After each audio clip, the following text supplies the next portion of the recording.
अशांत जगते शांतिर संधाने हराई छकी भरोसा मोह माया भरा संसार जंजाले हजी कि तुम सत्ता शुणी जाओ थरे श्रांत जनता शांतिर बारता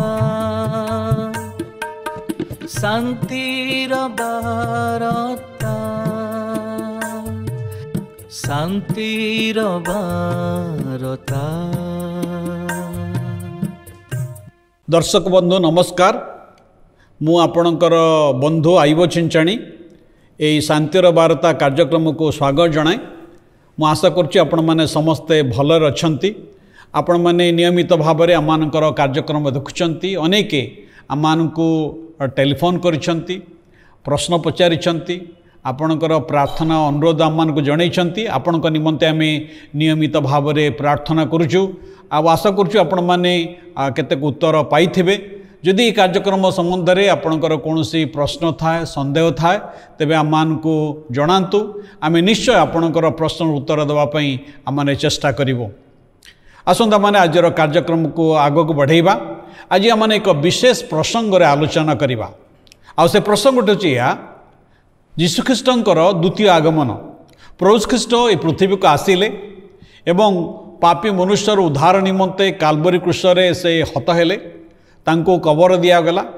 आ मृत्युर तृतीय दिवस से पुनरुत्थित हेले एवं 40 दिन से पृथ्वी रे रहिले। आ 40 दिन पृथ्वी रहिबा परे आ से स्वर्गारोहण कले। से स्वर्गारोहण करिसेंती एवं तांकर अनुगामी मानकु ए प्रतिज्ञा दे कहिले जे से आउ थरे पृथ्वी को आसु अछंती, जहाको आमे इंग्राजी रे कहू the second coming of Christ. यीशुख्रीष्टंकर पुनरागमन से पृथ्वी को आसु अछंती। से पृथ्वी रे आउ थरे क्रूसरे मरिबा निमंते आसुनांती, मात्र पृथ्वीर विचार करबा पय आछंती। तेणु यीशुख्रीष्टंकर द्वितीय आगमन तांकर अनुगामी मानक निमंते ख्रीष्ट विश्वासी निमंते एक आनंददायक भरोसा अटे। से भरोसा विषय आमने टिके अधिक आलोचना करिबा। आज ये आलोचना रे मते सहाय्य करिबा पई मोर दुई बंधु अछंती। आउ मोर डाण पटे अछंती रेवरेंड सतीश कुमार पाणी। सतीश भाई नमस्कार। मोर बाम पटे अछंती रेवरेंड संग्राम केशर सिंह। संग्राम भाई नमस्कार। आउ ए दुई बंधु आमानकर church of Christ union church रो से पालक अटंती। आउ से माने आमानकु गत दिन मानकरे सहाय्य करिसेंती। आउ आज मध्य से माने सहाय्य करके आछंती। आसंता माने कार्यक्रम को आगक बढ़ेबा। तेबे ए कार्यक्रम को आगक बढ़े आमे ए प्रश्नटी मु संग्राम भाई को पचारक चाहूँगी जे संग्राम भाई, यीशुख्रीष्ट कौन सतरे पृथ्वी को पुनरागमन करेंगे? कारण तांकर स्वर्गारोहण परे पाखापाखी प्राय 2000 वर्ष बीती जाइए। यीशुख्रीष्ट आगमन करेंगे, यीशुख्रीष्ट आगमन करेंगे, यीशुख्रीष्ट द्वितीय आगमन करेंगे। एक कथा शुणी शुणी आम मैंने बहुत शुणिलुणी। सतरे कौन यीशुख्रीष्ट ये जगत को आउ थरे आगमन करेंगे? बहुत सुंदर प्रश्न। प्रभु यीशुख्रीष्टंकर आगमन विषय पूर्वर भविष्यवाणी होती। प्रथम आगमन विषय मध्य शह शह वर्ष पूर्वर भाववाणी होता। कहकु गले एदन बगीचारे ही परमेश्वर प्रथम भाववाणी कही जे नारीर वंशरे जड़े आसबे जे कि शैतान मस्तक को चूर्ण करेंगे। तेरे से घटनार हजार हजार वर्ष बीतीगला प्रथम आगमनटी होता। से केवल 2000 वर्ष मात्र अतिबाहित होइछि। तेबे प्रथम आगमन परिपूर्ण करिया सफल करिया केते वर्ष अपेक्षा करिया को पड़ेला जगतर लोकमान को पाई। द्वितीय आगमन पाई मध्य ए 2000 वर्ष विशेष किसी विलंब बोली कहुब ना। जेहेतु प्रथम थर भाववाणी सफल करी से प्रथम आगमन रे आसीथिले, द्वितीय थर मध्य निश्चित रूपे आसीबे। आ ए संपर्क रे भाववादी माने तो घोषणा करिसेंती, किंतु से निजे मध्य तांकर अनुगामी मान को ए दृढ़ प्रतिज्ञा देकी से कहिसेंती जे से निश्चित रूपे आउ थे आसुअछंती से प्रभु जीशु निश्चित रूपे जगत को फेरी आसवे। रेवरेंड पाणी मु आपन जानवा चाहिए कारण अनेक मनरे प्रश्न होची एपरिकी ख्रीष्ट विश्वासी मान मनरे भी प्रश्न होची जो माने ख्रीष्ट को विश्वास करते नहीं समान मन प्रश्न होची जे जीशु ख्रीष्ट वास्तव रे प्रकृत रे कौन द्वितीय थर पृथ्वी को आगमन करिवे कि ईश्वरंक वाक्यर प्रत्येकटी विषय सफल हो जाउछि। मु आपनको शास्त्रगत भाव में कहूँ जे किसी समय पूर्व रेवरेंड सिंह आमको सुंदर भाव से कथाटी कहले जे जीशुंकर दुईटी आगमनर कथा आम जानुचु गोटे हूँ प्रथम आगमन जहाँकि तांकर जन्म द्वारा है एवं से लोक मानकर परित्राण पाए जो कार्य साधन करने कथा से समस्त विषय कले से समय रे समस्त शास्त्र सफल हो आसुला तांकर जन्म पाई मध्य शास्त्र आमको भविष्यवाणी कही ठीक सही प्रकार प्रभु जीशु ख्रीष्ट जितेबाला जगत रे सेवा कार्य करुतिले से समय रे निजर द्वितीय थर जगत को आसीबा विषय से लोक मानकु कहिसंती एवं ताहा शास्त्र सम्मत। आमे जदि जोहन लिखित सुसमाचार तार 14 अध्याय 1 ରୁ 3 पद पर्यंत पढ़िबा ताले से जगह रे स्पष्ट भाव रे जीशु तांकर लोक मानकु से कहउचंती जे तुमने उद्विग्न न हुओ भयभीत न हुओ किंतु मु आउ थरे पुनर्बार मु जगत को आसीबी। मोर आपणक निकट रे उत्तर या जे यह शास्त्र सम्मत जे से जगत को पुनर्बार आसीबे। भाई बहन माने अति सुंदर कथा प्रभु ख्रीष्ट जे पृथ्वी को आउ थरे आसीबे से कथा से निजे कहते जहाँकि रेवरेंड प्राणी से शास्त्र गोटे अंश उद्धृत करुले से कहते तुम मान को हृदय उद्विग्न न हो तुमने ईश्वर ठार विश्वास कर मो ठारे मत विश्वास कर मोर पिता गृह अनेक बासस्थान अच्छी जदि न था ताले मु तुम को कही था मु तुम निमंते स्थान प्रस्तुत करने जाऊँगी तांकर विश्वासी मान को अनुगामी मान को ये प्रतिज्ञा दे जाइछंती जे से आउ थरे पृथ्वी को आसुअछंती।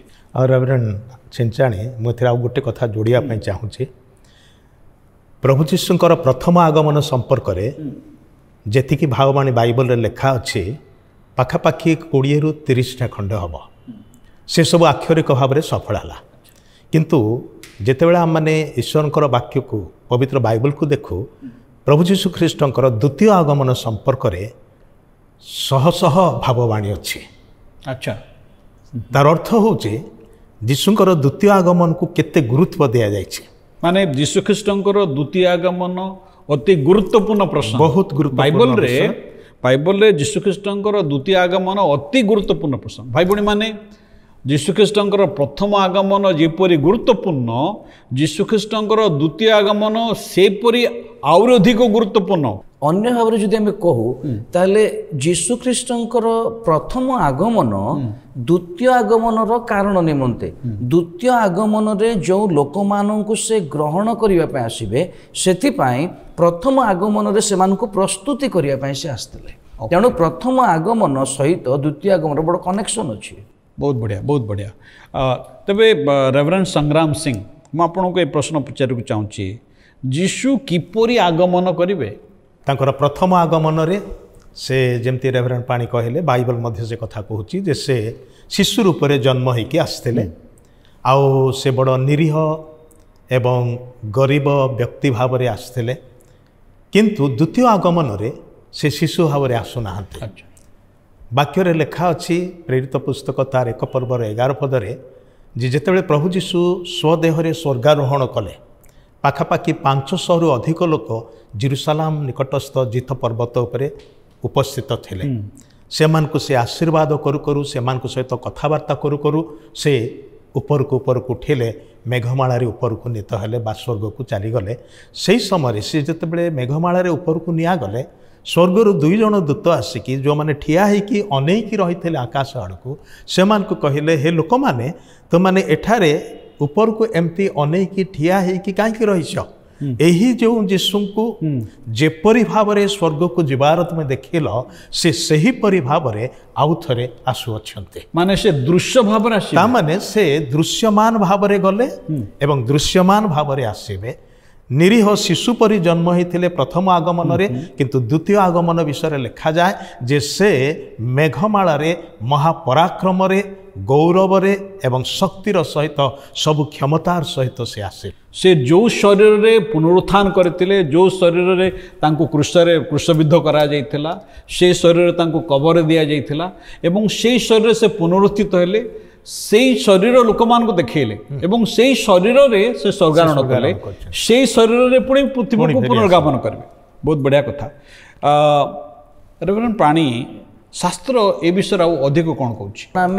जहाँ भी आलोचना करुचु प्रभु जीशु ख्रीष्ट विषय बिना प्रमाण रे आम कौन विषय ना शुणुचु ना ग्रहण करुचु ना विश्वास करुचु तेणु जीशु ख्रीष्ट द्वितीय आगमन विषय मध्य प्रभुंकर निजस्व कहवा कथा तांकर शिष्य को मुझे गोटे पद मु पढ़ीदेवी ताहूँ प्रकाशित वाक्य 1 अध्याय तार 7 पद देख से मेघमाला आगमन करुअछंती प्रत्येक चक्षु ताहांकु दर्शन करिब जो माने ताहांकु बिंधिथिले से माने मध्य दर्शन करिवे आउ पृथ्वीर समस्त गोष्ठी ताहांक आगमन सकाशे विलाप करिवे।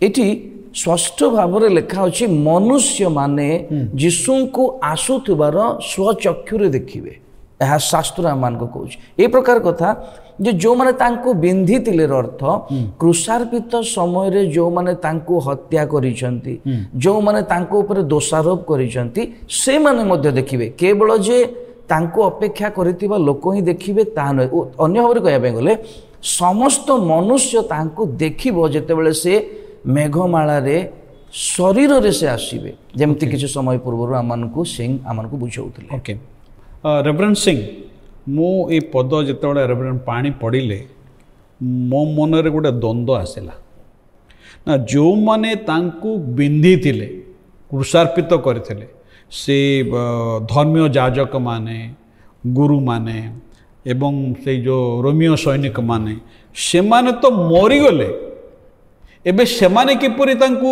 पुनी दर्शन करिवे।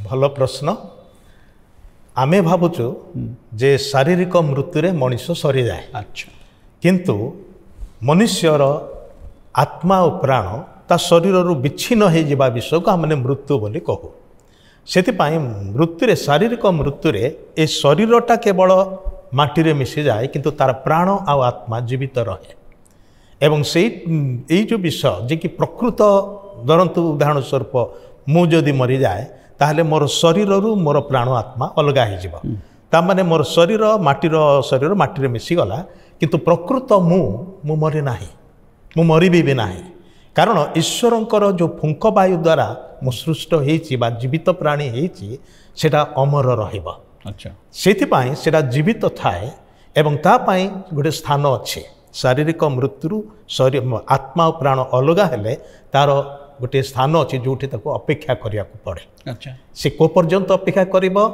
जीशुंकर द्वितीय आगमन पर्यंत अच्छा एइथिपाई जीशुंकर द्वितीय आगमन बड़ गुरुत्वपूर्ण अटे कारण जेते लोक मरी अछंती से माने जीवित अछंती आत्मा और प्राण रे शरीर सहित नहांती बा शरीर भितरे नहांती शरीरटा नष्ट हो जाइछि किंतु आत्मा प्राण गोटे स्थान रे अच्छे आ से माने जीवित अछंती से माने निश्चित रूपे देखि पारिबे। तबे रेवरेंड सिंह एबे जो माने जीशु को बिंधी थिले जो माने जीशु को हत्या करथिले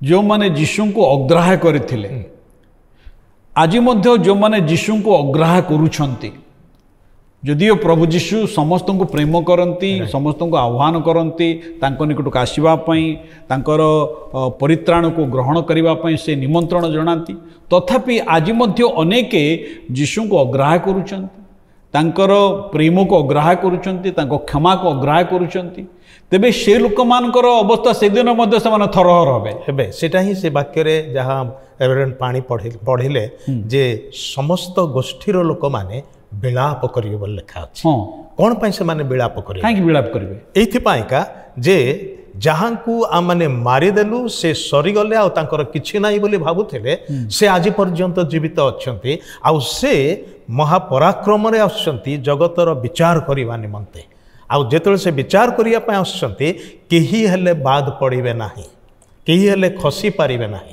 ସେଥିପାଇଁ ସେହି ସମୟରେ ଈଶ୍ୱରଙ୍କ ବାକ୍ୟରେ ଏ କଥା ମଧ୍ୟ ଲେଖା ଅଛି। ପ୍ରକାଶ ପୁସ୍ତକ 6 ଅଧ୍ୟାୟର ଆଉ କିଛି ଅଂଶ ପଢ଼ିଲେ ସେଥିରେ ଲେଖାଯାଉଛି, ଯେତେବେଳେ ସେ ମେଘମାଳାରେ ଆସିବେ ଲୋକମାନେ ପାହାଡ଼ ପର୍ବତ ମଧ୍ୟକୁ ଚାଲିଯିବେ ଲୁଚିବାର ନିମନ୍ତେ। କହିବେ ଯେ ଈଶ୍ୱରଙ୍କର ମେଷଶାବକଙ୍କର କ୍ରୋଧର ସମ୍ମୁଖରେ କିଏ ଠିଆ ହେଇପାରିବ? ହେ ପାହାଡ଼ ପର୍ବତ ଆମମାନଙ୍କ ଉପରେ ପଡ଼, ଆମମାନଙ୍କୁ ଲୁଚାଅ, କିନ୍ତୁ କେହି ହେଲେ ଲୁଚାଇ ପାରିବେ ନାହିଁ। ତାହେଲେ କ'ଣ ଈଶ୍ୱରଙ୍କର ଯୀଶୁଖ୍ରୀଷ୍ଟଙ୍କର ଦ୍ୱିତୀୟ ଆଗମନ ବିଶ୍ୱବାସୀଙ୍କ ନିମନ୍ତେ ଗୋଟେ ଶୁଭ ଖବର ନୁହେଁ? ଦେଖନ୍ତୁ, ଏଇଟା ଗୋଟିଏ ଦଳର ଲୋକଙ୍କ ପାଇଁ ଶୁଭ ଖବର ଅଟେ। ଯେଉଁମାନେ ତାହାଙ୍କର ପ୍ରଥମ ଆଗମନର ସୁସମାଚାର ଶୁଣିକି ତାହାଙ୍କୁ ଗ୍ରହଣ କଲେ, ବିଶ୍ୱାସ କଲେ, ଜୀବନ ପାଇଲେ, ସେମାନେ ତାହାଙ୍କଠାରେ ନୂଆ ସୃଷ୍ଟି ହେଲେ, ସେମାନଙ୍କ ପାଇଁ ଏଇଟା ଶୁଭ ଖବର। କାରଣ ସେମାନେ ସେଥିପାଇଁ ଆନନ୍ଦର ସହିତ ଅପେକ୍ଷା କରିଛନ୍ତି କେବେ ଆମମାନଙ୍କର ପ୍ରଭୁ ଆସିବେ, ଆମମାନଙ୍କୁ ନେଇଯିବେ। କାରଣ ପ୍ରଭୁ ଯୀଶୁ ସେଇ କଥା କହିକି ଗଲେ, ତୁମମାନେ ଉଦ୍ବିଗ୍ନ ହୁଅ ନାହିଁ, ଭୟଭୀତ ହୁଅ ନାହିଁ, ମୁଁ ତୁମ୍ଭମାନଙ୍କ ପାଇଁ ସ୍ଥାନ ପ୍ରସ୍ତୁତ କରିବା ପାଇଁ ଯାଉଛି। ମୁଁ ଯେଉଁଠାରେ ଥାଏ ତୁମମାନେ ମଧ୍ୟ ମୋ ସହିତ ସେଠାରେ ରହିବ। ସେଥିପାଇଁ ଏଇଟା ହେଉଛି ଭରସାର ବିଷୟ, ଆଉ ଆମେ ସେଥିପାଇଁ ଅପେକ୍ଷାରେ ଅଛୁ। କିନ୍ତୁ ସେମାନଙ୍କର ନିମନ୍ତେ ଯେମିତି ଆପଣ କହିଲେ ଯେ ଯେଉଁମାନେ ତାହାଙ୍କୁ ବିନ୍ଧିଥିଲେ, ଅଗ୍ରାହ୍ୟ କରିଥିଲେ, ଆଜି ବି ଯେଉଁମାନେ ଅଗ୍ରାହ୍ୟ କରନ୍ତି, ତାହେଲେ ଅଗ୍ରାହ୍ୟ କରିବା ଲୋକମାନେ ସେମାନେ ତାହାଙ୍କୁ ଦେଖିଲେ ନିଶ୍ଚିତ ରୂପେ ଭୟଭୀତ ହେବେ। Second coming of Jesus Christ is a message of joy. ଏକ ଆନନ୍ଦର ବାର୍ତ୍ତା ଅଟେ, କାରଣ ସେ ଆପଣା ଲୋକମାନଙ୍କୁ ଆପଣା ନିକଟକୁ ନେବା ପାଇଁ ଆସୁଛନ୍ତି। ରେଭରେଣ୍ଡ ପାଣି, ଆମେ ତ ଗୋଟେ କଥା ମାନେ ଆଲୋଚନା କଲୁ ଯେ ଯୀଶୁଖ୍ରୀଷ୍ଟ ଦ୍ୱିତୀୟ ଆଗମନ କରୁଛନ୍ତି। ନା, ଯୀଶୁଖ୍ରୀଷ୍ଟଙ୍କର ଦ୍ୱିତୀୟ ଆଗମନ ହେଉଛି ଏ କଥା ସତ୍ୟ, କିନ୍ତୁ ଯୀଶୁଖ୍ରୀଷ୍ଟଙ୍କର ଦ୍ୱିତୀୟ ଆଗମନ କେବେ? ସେ କେବେ ଦ୍ୱିତୀୟ ଆଗମନ କରିବେ?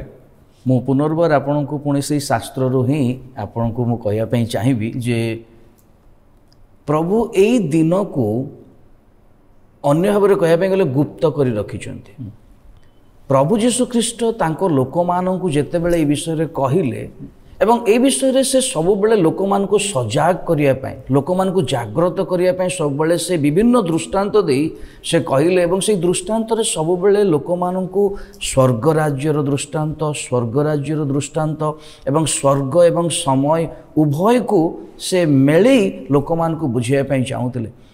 ପ୍ରଭୁ ଲୋକମାନଙ୍କୁ କହିଲେ, ମାଥ୍ୟୁ ତାର ଯଦି 24 ଅଧ୍ୟାୟରୁ ଆମେ ପଢ଼ିକି ଯିବା, ସେଇ ଜାଗାରେ କହିଲେ ଯେ ଏଇ ସମୟ ଏବଂ ସେଇ ଦଣ୍ଡ କେହି ଜାଣନ୍ତି ନାହିଁ, ପୁତ୍ର ମଧ୍ୟ ଜାଣନ୍ତି ନାହିଁ ବୋଲି ସେ କହିଲେ।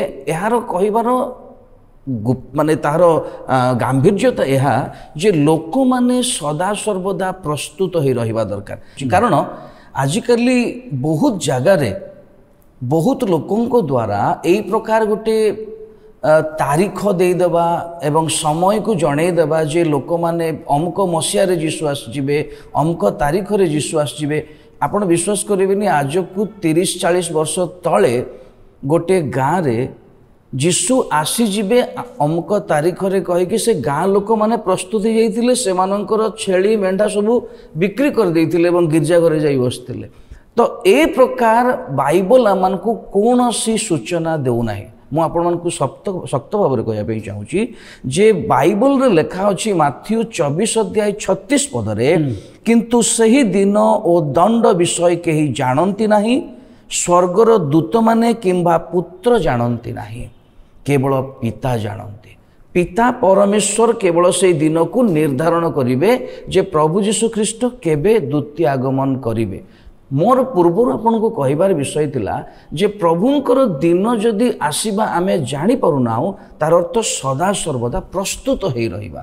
ଏକଥା ସତ୍ୟ ଯେ ଏଇ ଦିନର କଥା ନା କେଉଁ ମନୁଷ୍ୟ ଜାଣିଛନ୍ତି ନା ଦୂତମାନେ ଜାଣିଛନ୍ତି, ପ୍ରଭୁ ଯୀଶୁ ନିଜେ କହୁଛନ୍ତି ଯେ ପୁତ୍ର ମଧ୍ୟ ଜାଣିନାହାନ୍ତି। ପ୍ରାୟ ସେହି ସମାନ ପ୍ରକାରର ପ୍ରଶ୍ନ ଯୀଶୁଙ୍କର ପୁନରୁତ୍ଥାନରେ ତାଙ୍କର ସ୍ୱର୍ଗାରୋହଣ ପୂର୍ବରୁ ଶିଷ୍ୟମାନେ ପୁଣି ଥରେ ପଚାରିଲେ ବୁଲେଇକି। ସେତେବେଳେ ସେମାନେ କହିଲେ ଯେ ବୋଧେ ଏବେ ଈଶ୍ୱର ସେ ରାଜ୍ୟର କଥା ଯେଉଁଟା କହିଛନ୍ତି ଆମମାନଙ୍କୁ, ସେଇଟା ବୋଧେ ଏବେ ଆସିବ, ସେଇଟା କେବେ ହେବ? ତ ସେତେବେଳେ ପ୍ରଭୁ ଯୀଶୁ କହିଲେ ନାହିଁ ଯେ ପୁତ୍ର ସୁଦ୍ଧା ଜାଣନ୍ତି ନାହିଁ, ସେ କହିଲେ ଏହା ତୁମ୍ଭମାନଙ୍କ ଜାଣିବାର ବିଷୟ ନାହିଁ। ଯାହା ପିତା ଆପଣାର ଅଧିକାର ମଧ୍ୟରେ ଗୁପ୍ତରେ ରଖିଅଛନ୍ତି ତାହା ଅନ୍ୟ କେହି ସେଥିରେ ହସ୍ତକ୍ଷେପ କରିବାର ଆବଶ୍ୟକ ନାହିଁ। ତାର ଅର୍ଥାତ୍ ପ୍ରଭୁ ଯୀଶୁ ଜାଣିଥିଲେ, କିନ୍ତୁ ସେ କଥା ସେଇ ସମୟରେ ପ୍ରକାଶ କଲେ ନାହିଁ, କାରଣ ସେ ମନୁଷ୍ୟ ଭାବରେ ସେ ସେଇ କଥା କହିଥିଲେ। ମାନେ ମୋତେ ଏ କଥା ବୁଝା ପଡ଼ୁଛି ଯେ ଯୀଶୁଖ୍ରୀଷ୍ଟ ତାଙ୍କର ଦ୍ୱିତୀୟ ଆଗମନର କଥା ଜାଣନ୍ତି ନିଶ୍ଚିତ, କାରଣ ସେ ସର୍ବଜ୍ଞ, ଆଉ ସେ ନିଜେ ଆସିବେ, ସେ ନିଜେ ଆସିଥିଲେ ଆଉ ସେ ନିଜେ ଆସିବେ ମଧ୍ୟ। ତେଣୁ ସେ ସବୁ ଜାଣନ୍ତି, କିନ୍ତୁ ମୁଁ ଭାବୁଛି, ମୁଁ ଯାହା ଯେତିକି ବୁଝିଲି ଯେ ସେ ଲୋକମାନଙ୍କୁ ଏ ସମ୍ବନ୍ଧରେ କହିବାକୁ ଚାହୁଁନାହାନ୍ତି। ଯେ ପ୍ରକାର ରେଭରେଣ୍ଡ ପାଣି କହିଲେ ଯେ ଲୋକମାନଙ୍କୁ ଏକଥା ସେ ନ ଜଣେଇବାର କାରଣ ଥିଲା, ଲୋକମାନେ ଯେପରି ତାଙ୍କର ଦ୍ୱିତୀୟ ଆଗମନକୁ ପ୍ରଜ୍ଞାନ କରି ସମସ୍ତେ ଯେପରି ପ୍ରସ୍ତୁତିର ଜୀବନ କାଟିବେ, ଏଇଥିପାଇଁ ବୋଧହୁଏ ସେ କଥା କହିଲେ ଯେ ପୁତ୍ର ସୁଦ୍ଧା ଜାଣନ୍ତି ନାହିଁ। ପ୍ରଭୁ ଯୀଶୁ ଖ୍ରୀଷ୍ଟ ଯେତେବେଳେ ବାରମ୍ବାର ଲୋକମାନଙ୍କୁ ତାଙ୍କର ଦ୍ୱିତୀୟ ଆଗମନ ବିଷୟରେ ଯୋଡ଼ି ଦେବା ପାଇଁ ଚାହୁଁଛନ୍ତି ବା କହିବା ପାଇଁ ଚାହୁଁଛନ୍ତି, ସେହି ସମୟରେ ଭିନ୍ନ ଭିନ୍ନ ଦୃଷ୍ଟାନ୍ତ ସେ ଦଉ ଗୋଟେ କଥା କହିଥିଲେ ଯେ ମନୁଷ୍ୟ ପୁତ୍ର ଚୋରଙ୍କ ସଦୃଶ ଆସିବେ। ଏହାର ଅର୍ଥ ନୁହେଁ ଯେ ସେ ଚୋରି କରିବା ପାଇଁ ଆସିବେ। ଚୋରର ସମୟ ଘରର ମାଲିକ କେବେ ଜାଣିପାରନ୍ତି ନାହିଁ। ସେ ସଦାବେଳେ ଚୋରର ସମୟକୁ କୌଣସି ବିଷୟ ସେ କାଉଣ୍ଟ କରିପାରିବନି। ମାନେ ଚୋର ଆସିବ କହିକରି ଘରର ମାଲିକ କେବେ ଅପେକ୍ଷା କରିନଥିବ। ସେ ତାର କାର୍ଯ୍ୟରେ ବ୍ୟସ୍ତ ଥିବ, ତା ଭିତରେ ତାର ସେ ଭିତରେ ଲାଗି ରହିଥିବ। କିନ୍ତୁ ସେହି ପ୍ରକାରେ ବୋଲି ଲେଖା ଅଛି। ଏହା ଗୋଟେ ଚିନ୍ତା କରିବାର ବିଷୟ ଯେ ପ୍ରଭୁ ଏଇ ବିଷୟକୁ ଏପରି ଭାବରେ କହିବାର ଅର୍ଥ ମନୁଷ୍ୟ ସବୁବେଳେ ତାର ଧାର୍ମିକତା ଆଚରଣରେ ବଞ୍ଚିକି ରହୁ, ଦୁଷ୍ଟତା ଭିତରକୁ ନ ଯାଉ। କାରଣ ପ୍ରଭୁ ତାର ସମୟକୁ ସେ ସେଥିପାଇଁ ସଂରକ୍ଷିତ କରିକି ରଖିଛନ୍ତି। ଯେଉଁ ବିଷୟଟା ଆମେ ଆଲୋଚନା କରୁଥିଲୁ, ଯୀଶୁ ନିଜେ ସେ ମଧ୍ୟ ପିତାଙ୍କ ସହିତ ଅଛନ୍ତି, ସେ ଥିବାରୁ ସେ ମଧ୍ୟ ଜାଣିଛନ୍ତି, କିନ୍ତୁ ଲୋକମାନଙ୍କୁ ତାହା ସେ ସଂରକ୍ଷିତ କରିକି ରଖିଛନ୍ତି। ବହୁତ ଧନ୍ୟବାଦ। ବହୁତ ସୁନ୍ଦର ଭାବରେ ଆମମାନଙ୍କର ବକ୍ତାମାନେ ଆମମାନଙ୍କୁ ବ୍ୟାଖ୍ୟା ଦେଉଛନ୍ତି। ତେବେ ରେଭରେଣ୍ଡ ସିଂ, ପ୍ରଭୁ ଖ୍ରୀଷ୍ଟ ତ ଆସିଲେ, ତାଙ୍କର ପ୍ରଥମ ଆଗମନ ହେଲା, ପାପୀ ମନୁଷ୍ୟ ନିମନ୍ତେ ସେ କ୍ରୁଶରେ ବଳିଦାନ ହେଲେ, କବର ପ୍ରାପ୍ତ ହେଲେ, ତୃତୀୟ ଦିବସରେ ପୁନରୁତ୍ଥିତ ହେଲେ, ସ୍ୱର୍ଗାରୋହଣ କଲେ, ତାଙ୍କର କାର୍ଯ୍ୟ ସେ ସାରିକରି ପଳେଇଲେ। ନା ଏବେ ପ୍ରଭୁ ଯୀଶୁ ଖ୍ରୀଷ୍ଟଙ୍କର ଦ୍ୱିତୀୟ ଆଗମନ ସେ ପୁନର୍ବାର କାହିଁକି ଆସୁଛନ୍ତି ପୃଥିବୀକୁ? ଭଲ ପ୍ରଶ୍ନ।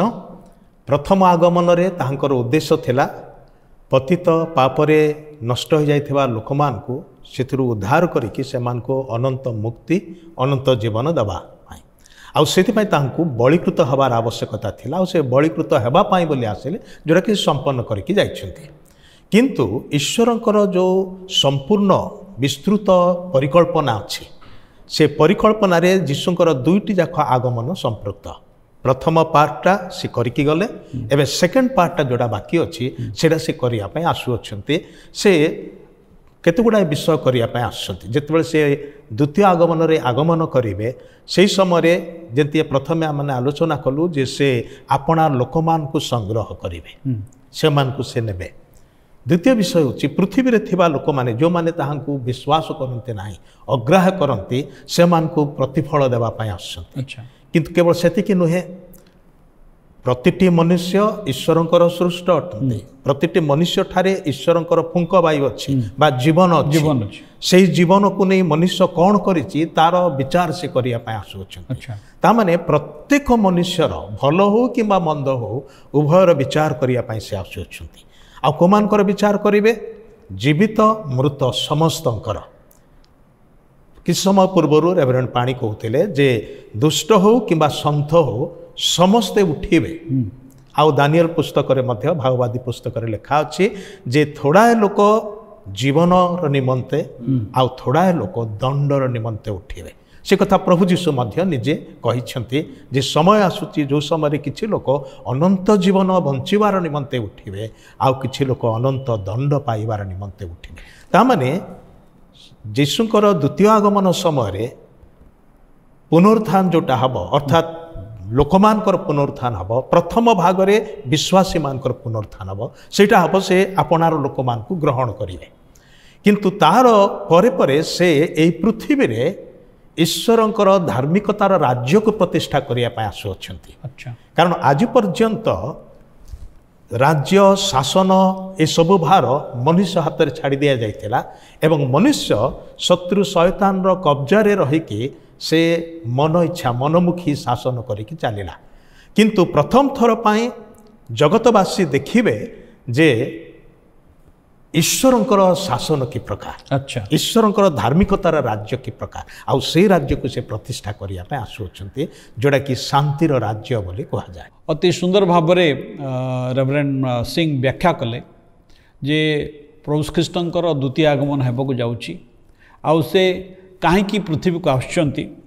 ସେ ଜଗତରେ ଆପଣା ରାଜ୍ୟ ପ୍ରତିଷ୍ଠା କରିବା ପାଇଁ ଆସୁଛନ୍ତି, ଶାନ୍ତିର ରାଜ୍ୟ ପ୍ରତିଷ୍ଠା କରିବାକୁ ଆସୁଛନ୍ତି, ଆଉ ସେ ପ୍ରତିଫଳ ବା ପୁରସ୍କାର ମଧ୍ୟ ଦେବା ପାଇଁ ଆସୁଛନ୍ତି। ପ୍ରତ୍ୟେକ ଲୋକର କର୍ମ ଅନୁସାରେ ସେ ପୁରସ୍କାର ଦେବା ପାଇଁ ଆସୁଛନ୍ତି।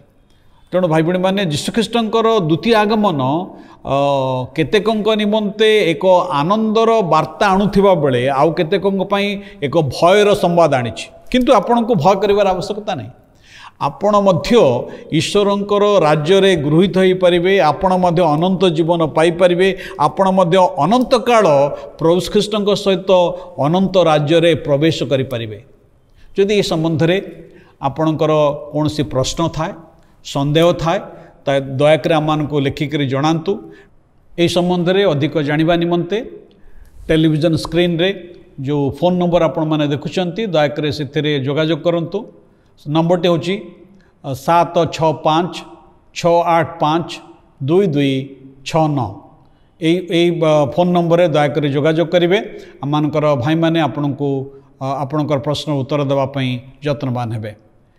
ଆଜିର ଆମମାନଙ୍କର ସମୟ ସରି ଆସୁଛି।